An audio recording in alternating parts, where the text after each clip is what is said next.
Hey everyone, welcome back to AI Chronicles. Today I'm chatting with Avin Zarlez, a developer evangelist from ARM. She is helping businesses navigate the world of generative AI. We are diving into some really exciting use cases today, how AI is transforming industries, improving customer experience, and even shaking things up in spaces like retail and healthcare. Plus, we'll talk about the challenges that come with it because let's be real, AI isn't all magic and smooth sailing. So let's get into it. Hi, Evan. Thank you so much for joining us. How are you doing? I'm doing well. Thank you so much for having me. Absolutely. Are you ready to dive into all the fun? Absolutely. Awesome. Great. Well, okay. As I mentioned earlier in the introduction about the use cases, let's start there. What do you think are some of the most innovative use cases of generative AI in businesses today, and how do you see they differ across industries? Yeah, that's a good question. I think I'm a little biased in my answer as an engineer, but for me personally, the ability to generate code is such a huge game changer in my day-to-day workflow. It's not just this like generalized, oh, instead of me coding myself, I have an AI do it for me. But as I am in the trenches writing something, I can ask specific targeted questions of, hey, what's the most efficient way to reference, this, that, or hey, I have a database. I want to be able to correlate these two data points, pull that out. I can kind of write in pseudocode into an AI prompt and then get a very efficient answer back in seconds, which just makes blocking out day-to-day code tasks a game changer different for me. Now, as I said, I'm a little biased as an engineer of what I'm doing, but I think those kinds of specific and targeted generative AI things really are going to be a game changer across so many different industries. And as models get more and more targeted and specific to helping individual people and individual workflows, I think there's huge chance for vast speed improvements and overall quality of life for people in all sorts of different roles.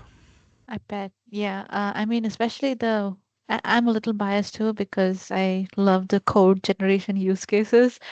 Life has become so interesting with tools like Cursor, and now people are talking about windsurf and whatnot, and it's just like wipe coding. Have you heard of that term? No, I haven't. So I think it's more around like people are talking to these or chatting with these cursor kind of tools, and it's like, yeah, you're talking, it's coding, so it's like wipe coding. I'm like, wow, okay. It's a very interesting use case. I'm with you on that bias. Awesome. So just like with all these use cases especially in different industries and businesses, customer experience is definitely important. Now, how can generative AI be leveraged to enhance customer experiences, particularly in areas like personalization and automation, for instance? Yeah, I think a lot of it comes down to the specialization and the scoping of what that work case is. People there's these large AI models out there, and they're great and they're useful, and they can generate all sorts of general purpose things. But the more that you can tailor an AI to answer your specific questions with the right information, that not just the data that you're feeding into that model and what it's pulling out, but also helping tailor the way that the chain of thought goes for the types of questions that person has to integrate into that person's workflow. I think this is where you're going to get huge advancements. We're getting to a place where there's a lot of small large language models, right? Where you can have these things that don't just have to rely on one big general purpose model, but you can specialize and break that out. And as that gets cheaper, as that gets more commodity, as more people can deploy their own, whether it's running locally on a device or in a server, that what I think that there's huge advancement for that scoping down those models to be as useful as possible. And the more you can do that personalization, the more useful it's going to integrate into daily people's lives. Right. And do you mean like personalizing or just different, like using different LLMs for whatever use case it is? And is that what you're saying? Yeah, well, let's talk about like the data coming in, right? Like if you're having a generalized model and you're asking it a question, it's going to pull answers from whatever fed into its source. You know, it might be whatever it scraped off the internet. And just because something is statistically the most likely thing Mhm. after does not necessarily make it the correct answer that you're going to want something out of it, right? You want something that actually has a little bit more of a business intelligence understanding of what type of answer you're looking for in that personalization of what you're trying to get out of the model. If you're thinking about this as LLMs and generative AI are advanced autocomplete, right? Like part of what makes autocomplete so useful on my phone is that it Mhm. isn't just a general, hey, this is the most next likely word in English language, but it understands the words that I use, how I speak, Right. right? It's data feeding back into it. So as models, it gets easier to be able to feed that data back in, not just in the larger training sense, but in a more personalized sense of this is my model for my work, my workflow, the types of sources that I use. I give this chain of thought the tools that are useful for me. I know what data sources it's pulling from that I want it to pull from that are useful, whether it's internal to my enterprise or certain trusted websites or however it's going to work in that way. I think it'll be unique for every individual person. And the more options that people have, the more AI is going to get leveraged in the workplaces. Got it.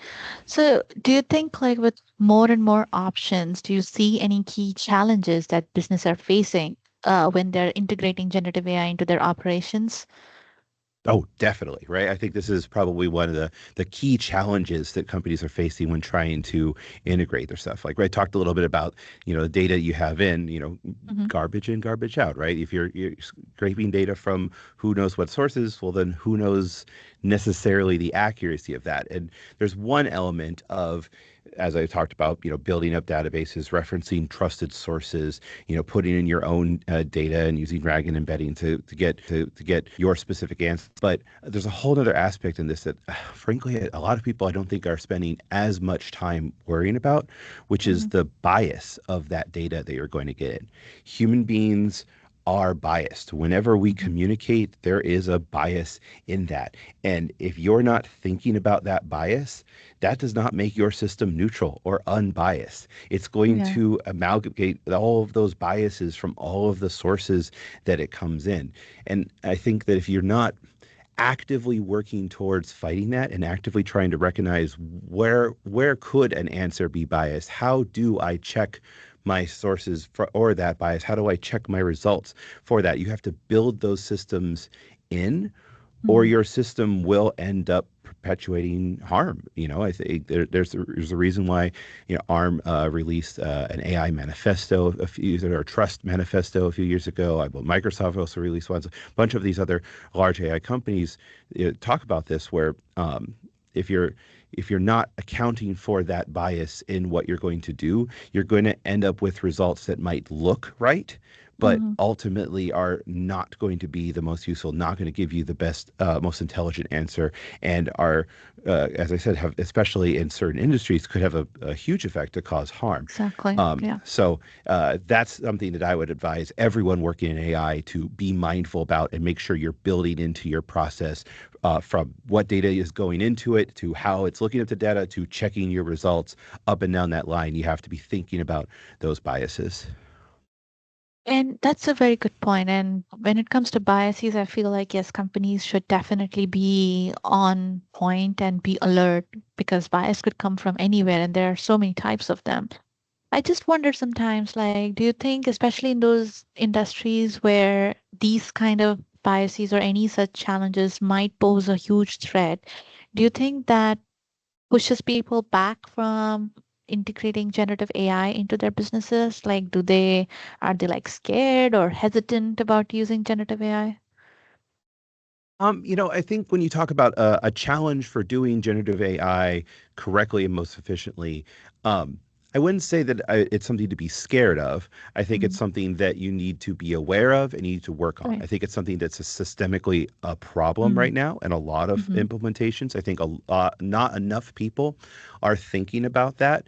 Um, And so in that way, it's something that you need to identify. But that's also where generative AI is not a magic cure-all where you turn a key and it's instantly going to make the world better.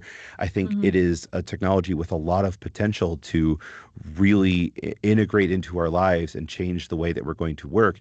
And the more work that we do now, while we're in Mm-hmm. the early phases of integrating generative AI into our lives, the easier it's going to be to fix those systems later on. You know, Right. places could implement more and more generative AI now without thinking about those biases. And what they're going to find is they might have put a lot of engineering work into something that they're going to have to change their process to make useful later on.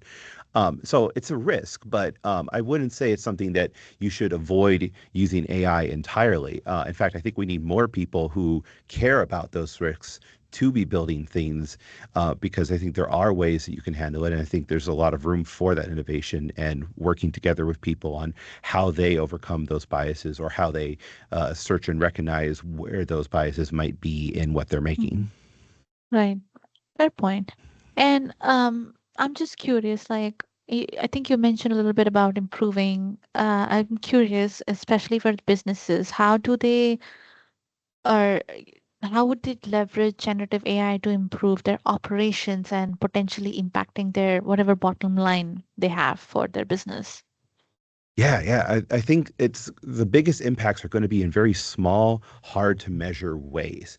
Um, Let me give you kind of a random example. Actually, I Mm-hmm. have a friend who is a professional dungeon master. Interesting Oh career. my, okay.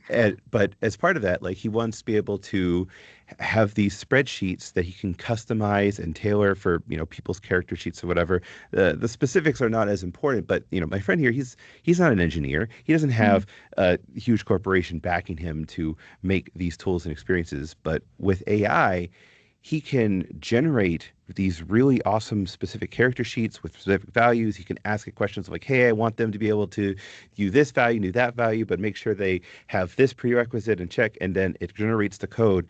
And suddenly he can do so much more than he was ever able to do before, all by himself without getting an engineer involved.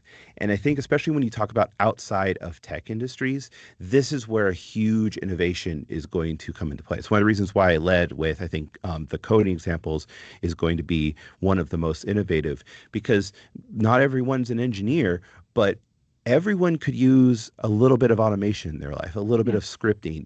Everyone has a task at work that is repetitive in some way or a pattern that they've seen before. And the more that they can write down that pattern, even just documenting that pattern and being able to generate good documentations and summaries of what the processes are to be able to expand out from training people more easily.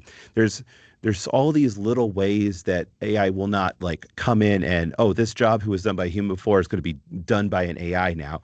I'm less worried about those scenarios. I think that more so people are going to be take a job that used to take an hour, and with Mm-hmm. AI, maybe it takes 30 minutes. Hey, even let's just say 50 minutes to an hour. Still, you're saving 10 minutes a day every single day. That's going to have huge business impact across all sorts of industries. Mm-hmm. That's really cool. Okay. And I I was wondering, like, what role we talked about, the challenges and how it will help improve the operations and personalization and whatnot. Now I'm curious, what kind of creativity does, like, what role does generative AI play in driving creativity and innovation with traditional non-tech industries, such as, I think you touched base on retail or healthcare, so I'm curious. Yeah, yeah. I think continue as I was saying, where my friend in the Yeah, professional dungeon master, right? Dungeon That's Master. that's a creative space that allows for those technical enhancements in a way that people haven't seen before, and especially if you're talking about, let's just use retail as an example. Mm, I think there's a lot of jobs in that space that people are doing things that, again, there's repetitive, there's patterns, there's or reminders that one has to do. There's all sorts of different tasks that if you have a nice spreadsheet that handles things well, there's a reason why spreadsheets are what run businesses across the world. And the more that you can make those things accessible to use, efficient, have people solve their own problems without having Mm-hmm. to get a tech support in, or be able to have an engineer, hey, make this system for me, that they can be empowered to do those things themselves. You're going to get more and more savings. And for creativity in particular, I think there's an interesting space for generative AI in that brainstorming space, in the coming up with ideas, coming up with pitches to, hey, I have this phrasing, I want to try rephrasing it. Um, and I think that when you're in that creative space, there's a lot of people who might be worried about generative AI as like, yes, it's going to replace creatives, or it's going, all these. I see a lot of people talk about worrying about those sorts of things. And I wish that more people at the business level understood the power of AI as a tool to help creative people be more creative Mm-hmm. than as a way to make creative people spend less time being creative, right? This allows you to, as before I was talking efficiency of, a task Mm-hmm. that takes an hour takes 30 minutes. In the creative space, you might be thinking, well, yeah, I'm still working for an hour, but I'm coming up with newer ideas. I'm coming up with different ideas. I'm exploring previous ideas that have been done in a way that I am able to research that and figure those out more efficiently, more interestingly, get summaries of, hey, this is what we did before. I don't want to sit here and read this, 10-page document for a while. Give me a paragraph summary of it. Right. I understand the Right. gist of what we did there. Now let's be creative and talk about this next thing. I think there's a lot of space in that is going to help creative people do what creative people have done throughout history, create I more and interesting fields bidding upon what people have built in the past. Yeah, I totally agree. I think I have actually definitely seen people getting more and more creative with the use of all these different LLMs and generative AI applications that are out there. Totally agreed. Um, and we spoke a lot of different angles for generative AI in businesses, and we briefly spoke about the biases and ethics in AI. So ethics in AI is like something I nerd out a lot on. So I'm curious. I want to have this last piece of discussion about that.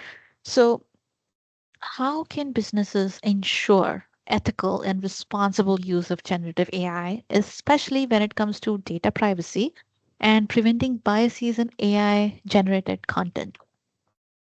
Yeah, I think then first and foremost, people just have to recognize that bias is there, and unless you're Exactly. actively Mhm. fighting it, you have to assume that what you're getting is biased and potentially will cause harm if you're not thinking about what that harm could Mm. be. I know I've personally had experience with talking with companies who think like, oh yes, well, we're not biased, our data is not biased. Thus, when we use this generative AI system on it, we won't have a bias on it. And I'm able to go in and prove to them statistically and show that, like, actually, if you're not thinking about that and you just look at this as this math problem, you're going to then enhance these biases that already exist in Yeah. society. And over time, things will get worse.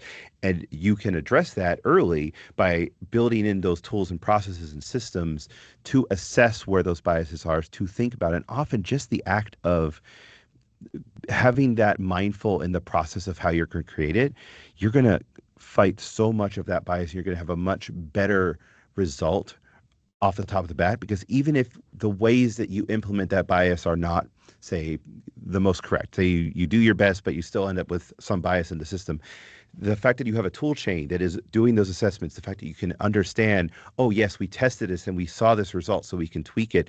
You've built that into your system. You built it as part of your release cycle, that you're thinking about this before you go to market with it. You're going to be in a much better position, frankly, than the competition that is not going to do that. And I think the ones that put the more time into those are going to make more useful AI that will be the market leaders. I concur. And do you think it's like people find it challenging to just be aware of these kind of biases and other ethical aspects and nuances in businesses? I think it can be uncomfortable for a lot of people in general when talking about biases and how that can manifest itself. And when we talk about bias, we mean something very different if we're looking at the bias of certain statistical analysis of measuring systems and temperature readings and whatnot Right. versus say a healthcare example and Oh yeah. dealing with like real people's lives and like what recommended healthcare they should do. There's a kind of we have a high level position right now in this conversation about yes, you have to think about that, but really it comes down to getting into those details, and often it means thinking about things that you might not be thinking of. And that's one of the Yeah. importances of the team that you're working with needs to be diverse in every sense of the word and get Mhm. people from a lot of different perspectives, a lot of different backgrounds, professional, technical, non-technical, to be able to bring up those questions, to be able to say, wait, what about this over here? What about this scenario? Because I think no one person could possibly be unbiased. What it takes is a large, diverse team of people to come together in order to be able to have a chance to understand what that is and understand what biases there could be and what how to fix those. And so, getting that right people involved in what you're building is going to be a critical first step. Good point. So glad we had that discussion. I think more and more people should talk about it, especially with the everyday advancement that we keep seeing in generative AI. I feel like this could be an essential topic to discuss and be aware of, really. Yeah, absolutely. There's a reason why all the big players talk about this already. There's a reason a Yeah, lot of people have these ethical documents and figuring out their exactly. process because it makes the product better. Yep, I totally agree with that. But yeah, this has been such a great conversation with you, Avin. We covered everything from AI-driven innovation to the real-world hurdles businesses face. So, with integrating generative AI. And to my listeners and subscribers, if you have enjoyed this episode, please don't forget to share your thoughts. Thanks again for tuning in, and I'll catch you in the next one. Thank you, Evan, for your time and to share your experience with us. Thank you for having me.